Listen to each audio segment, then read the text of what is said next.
करो, मैं तो जपो सदा तेरा नाम दयालु दया करो, मैं तो जपो सदा तेरा नाम दयालु दया करो।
बना लो घनश्याम दयालु दया करो, मैं तो जपो सदा तेरा नाम दयालु दया करो, मैं तो जपो सदा तेरा नाम दयालु दया करो।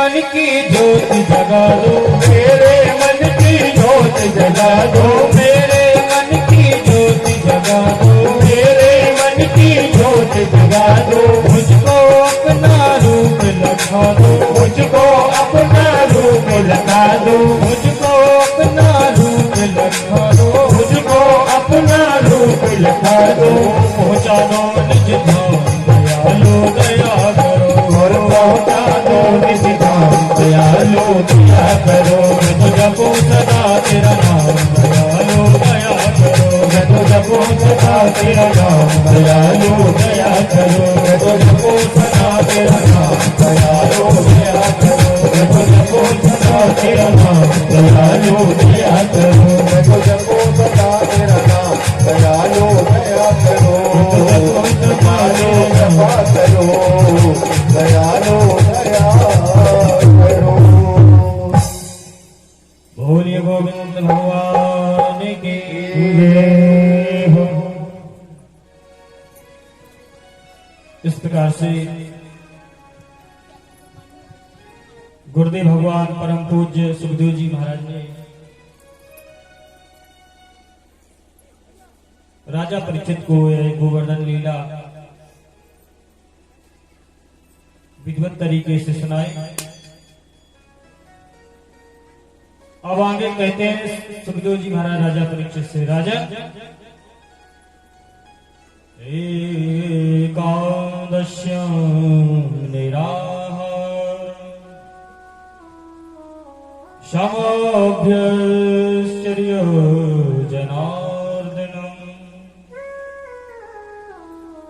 विष्णोतुं नन्दस्तु कालिन्द्या द्वादश्यां जलिमा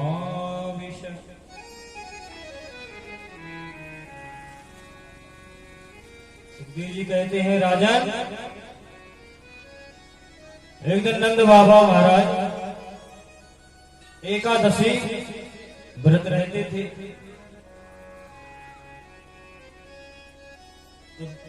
द्वादशी में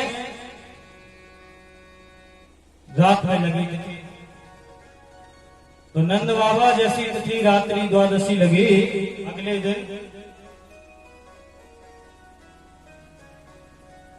तो नंद बाबा आधी रात के समय यमुना जी में घुस गए, स्नान करने लगे।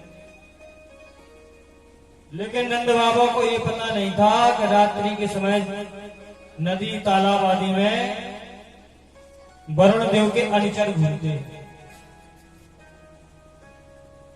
तो महाराज स्नान कर रहे थे यमुना जी में, और वरुण देव की किसी सेवक ने देख लिया, तो नंद बाबा का पैर पकड़ा और सीधे वरुण लोक की ओर ले गया और वरुण देव के सामने उपस्थित किया। तो महाराज आधी रात में सपड़ रहे थे।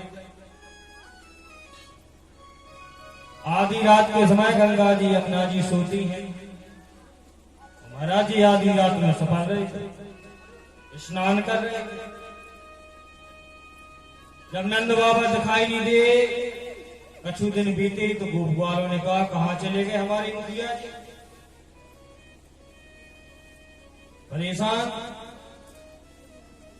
सभी जगह देखा तो नहीं मिले। तो सभी गोप ग्वाल आए और सभी गोपों ने कहा हाथ जोड़ करके, कृष्ण तुम्हारी हमने शक्तियां बहुत देखी हैं, तुमने देखो पहाड़ भी उठाया है, ये कोई साधारण काम थोड़ी है। तुमने कालिया जैसे नाग को भी नथा है, ये साधारण सी बात नहीं है। और हम तो बहुत परेशान हो गए ढूंढते ढूंढते, अब तुम ही अपने पिताजी को ढूंढ सकते हो। भगवान कहते हैं देखो इन लोगों की श्रद्धा हम में कितनी है।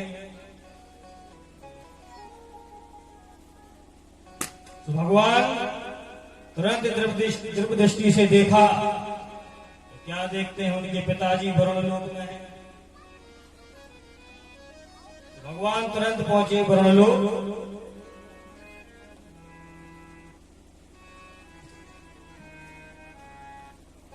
तो जैसे ही वरुण लोक में प्रभु पहुंचे, तो जो वरुण देवता ने देखा सो ठाड़े हो गए हाल, भगवान के चरणों में साष्टांग प्रणाम किया है। हे प्रभु हमारा जीवन धन्य हो गया, अब हमें देवता बनने का जो सौभाग्य मिल गया आपके दर्शन पाकर। जो हमारा देव शरीर है आज आपके दर्शन पाकर के हम धन्य हो गए, और ये देवधारी शरीर भी धन्य हो गया। भगवान को विधिवत सिंहासन पर बैठाला और विधि विधान से चंदन आदि पुष्प आदि प्रसाद आदि से भगवान का विधिवत पूजन किया, सुंदर भाव से आरती की भगवान। अब इसके बाद में वरुण देवता हाथ जोड़ करके बोले महाराज अब इस सेवक को आज्ञा दो, आप किस लिए पधारे हैं, ये सेवक आपकी क्या सेवा करे। तो भगवान चारों तरफ देख रहे थे, बोले हम अपने पिताजी को ढूंढने आए, बोले दिखाई नहीं दे रहे हैं। बोले आपके पिताजी, बोले हाँ, बोले दाढ़ी रखा है, मूंछ रखा है। अरे हाँ तुम्हारा सेवक पकड़ के तो लाया, आपके पिताजी हैं? बोले हाँ।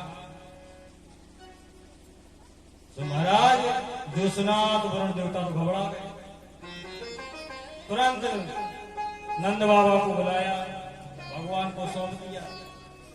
भगवान के सामने डांटते ही उससे दूत से कहा नौकर से, हे दुष्ट तुझे शर्म नहीं आई, तुझे पकड़ने के लिए भगवान के पिताजी ही मिले। अरे ये तो सोच लेता कि किसके पिता है। भगवान की तरफ हाथ जोड़ के बोले प्रभु क्षमा कर देना, ये तो मूर्ख है, इसको क्या पता कि आपके पिताजी। भगवान ने कहा कोई बात नहीं। नंद बाबा को लेकर के आए, तो नंद बाबा सभी अपने मित्रों से मिले, गांव वालों से मिले, और जो जो ब्रह्मलोक में सेवा पूजा हुई थी उनका बखान करने लगे। अरे बोले भैया हमारे लाला गए हमको बचा दे।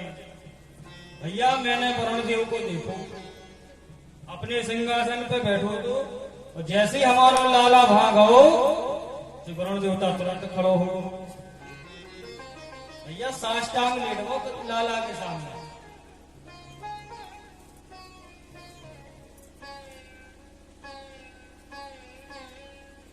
इस प्रकार से नंद बाबा ने चर्चाएं की। भोले भक्तवत्सल भगवान की जय। अब भगवान ने कहा इसके बाद में दिन क्या हो, नंद बाबा चर्चा ही कर रहे थे तो ये सिद्ध कर लिया सब लोगों ने कि कोई साधारण नहीं है, साक्षात भगवान है। इसलिए जितने भी गोप ग्वाल थे जो सब भगवान के सामने हाथ जोड़ करके खड़े हो गए। बोले प्रभु एक हमारी विनती है आपसे। बोले जिसको भगवान मिल जाते हैं ना, हाँ बोले उनको वैकुंठ मिल जाता है। इसलिए लाला आप हमारे भगवान हो, हम एक बार वैकुंठ दिखा दो, हम वैकुंठ घूमना चाहते हैं।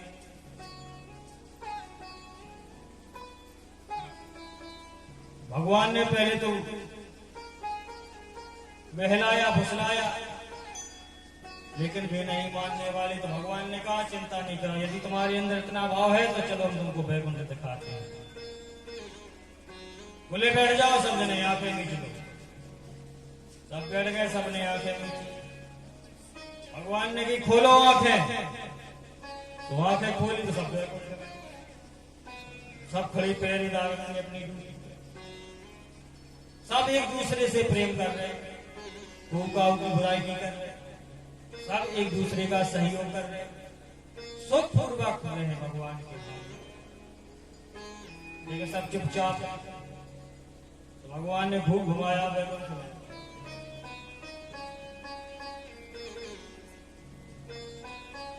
अंत में बोले लाला वैकुंठ हमने घूम लो, लेकिन जितना मन हमारा ब्रज भूमि में लगे वृंदावन में, उतना मन हमारा वैकुंठ में ना लगे। बोले जहां साक्षात भगवान जिस भूमि पर लीला कर रहे हैं,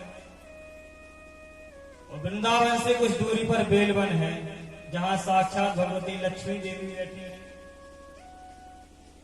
और जहां लक्ष्मी नारायण भगवान बैठे हो उस जगह ही वैकुंठ बन जाता है।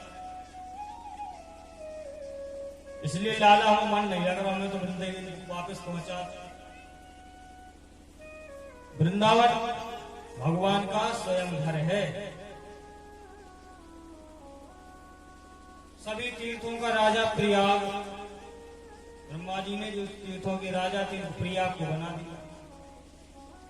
सभी तीर्थ ड्यूटी देने जाने लगे, सभी कर पहुंचाने लगे। वृंदावन नहीं जाता।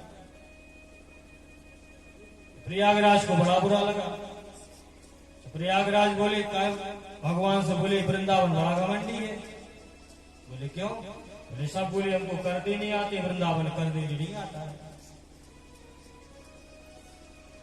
भगवान कृष्ण बोले प्रयागराज, बोले तुम हमसे बड़ी थोड़ी हो, हम हैं इस जगह के राजा। अच्छा हमसे भी कर लेना चाहते हैं, मतलब तुम अपना हुक्म हमारे ऊपर ही चलाओगे। तो प्रयागराज के हाथ समझ में आ गई, तो हाथ जोड़ के बोले प्रभु दूसरा कहूंगा क्या? वो तो हम पद के घमंड में भूल गए थे। भगवान ने कहा याद रखो वृंदावन कोई तीर्थ थोड़ी है, वो तो हमारा साक्षात घर है, जहां साक्षात भक्ति माता नृत्य करती है। अब आप लोग वृंदावन जाते हो ना घूमने, तो पूजा ना के आपसे कई तरफ होगा राधे राधे भैया, राधे राधे। रिक्शा वाला भी निकलेगा तो वो जाना के हटो एक तरफ, भैया राधे भैया राधे। वो आपको राधे राधे कहेगा, इशारा कर देगा, सो आप पीछे देखोगे अरे इसको साइड चाहिए।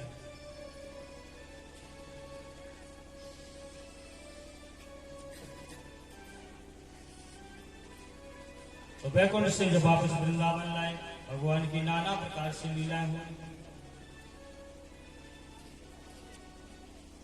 अब भगवान ने सोचा वो समय आ गया जो भगवान का प्रेम पाने के लिए संतों विद्वानों ने विविध प्रकार से गोपियों का जो वर्णन किया था। जो ब्रज की जो गोपियां थी वो संत थे, परम तपस्वी, केवल वो भगवान के प्रेम के भूखे थे, इसलिए उन्होंने गोपियों का रूप धारण किया। भगवान की लीला सहयोग के लिए आए हुए थे।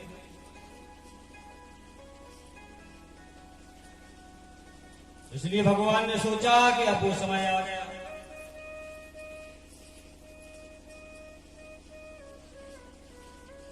तो भगवान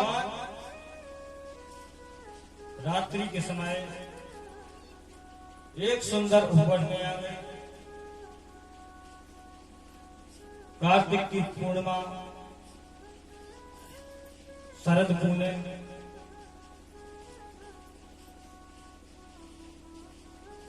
भगवान बैठ गए तो अपनी बंसी का ध्यान किया।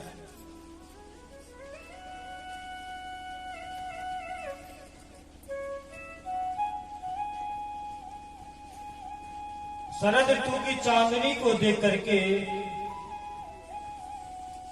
रात्रि की सुंदरता को देखकर भगवान श्री कृष्ण के मन में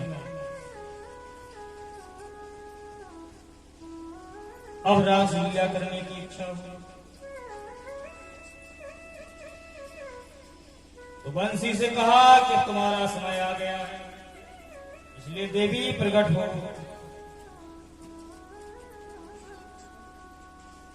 बंसी प्रकट हुई, प्रभु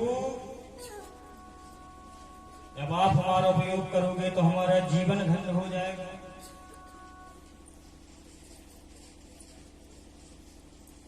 तो बंसी हाथ में लेकर के वो अपने होठों पे रख करके बजाने लगे।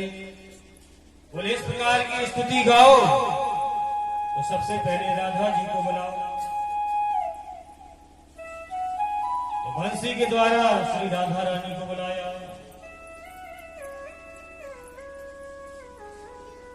हे राधे वृषभान भूप तनये, हे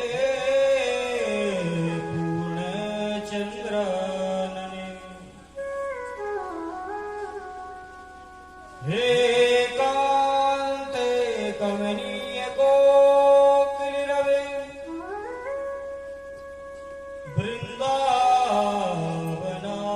वृंदावनाधीश्वरी, हे मद प्राण परायणे ससुभगे, हे सर्वयूथेश्वरी,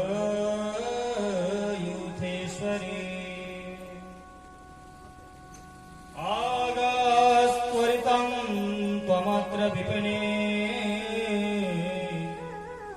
मादीनमानन्दय।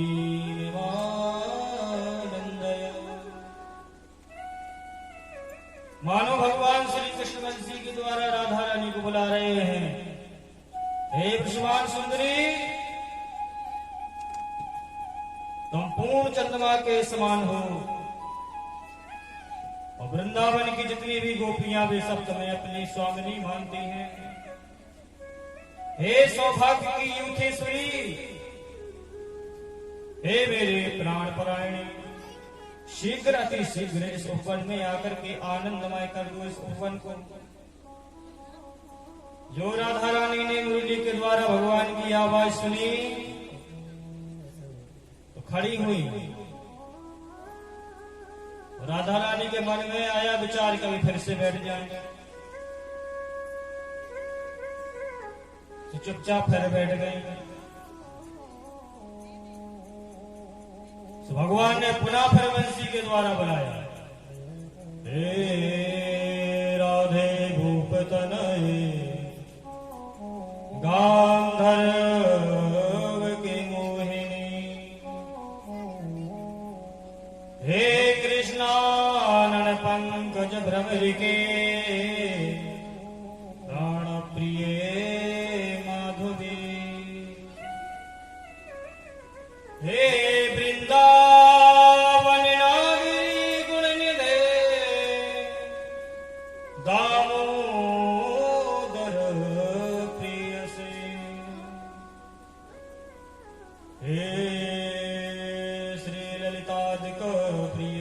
में प्राणाधिके पाहि मां। जो दूसरी बार राधा रानी के स्वरूप का वर्णन किया तो राधा रानी से अब नहीं रुका गया, तुरंत चल पड़ी और शीघ्र जहां भगवान श्री कृष्ण याद कर रहे थे वहीं पहुंच गए। तो राधा रानी बैठ गई। अब ललता आदि सखियां के लिए बुलाया। हे श्याम सुबेगे स्वभाव चपले चित्रे विशाखे प्रिय, हे चंद्रावली श्याम रे चलते, हे तुंगभद्रे रमे, हे भद्रे सुखदे च चंपकलते, हे सुनरेखे स्वभे, अन्यायाम वल्लभाव्रज परे तास्तूर्णमागच्छत्। भगवान जो सखियों का नाम लिया बंसी के द्वारा तान छेड़े, केवल वही भगवान की धुन उन्हीं सखियों को ही सुनाई पड़ी, अन्यत्र किसी को नहीं। भगवान की बंसी की आवाज सखियों के जैसे ही कान में पड़ी, जौन सखी जो काम कर रही तो अपना काम छोड़ छोड़ के तरफ भगवान की तरफ चलने लगी। कोई गाय धो रही थी तो बाल्टी छोड़ के रही, कोई श्रृंगार कर रही थी तो एक आंख में काजल लग पाया, एक ऐसे अधूरा छोड़ के चल पड़ी। तो भगवान की बंसी ही ऐसी है। जब श्याम की बंसी बजती है तो पागल कर जाता है, पागलों की तरह दौड़। तो महाराज सभी सखियां पहुंच गई उसी उपवन में।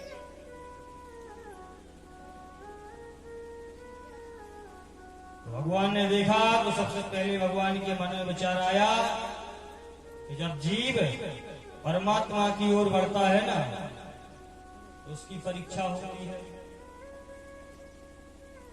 तो भगवान ने परीक्षा ली। भगवान ने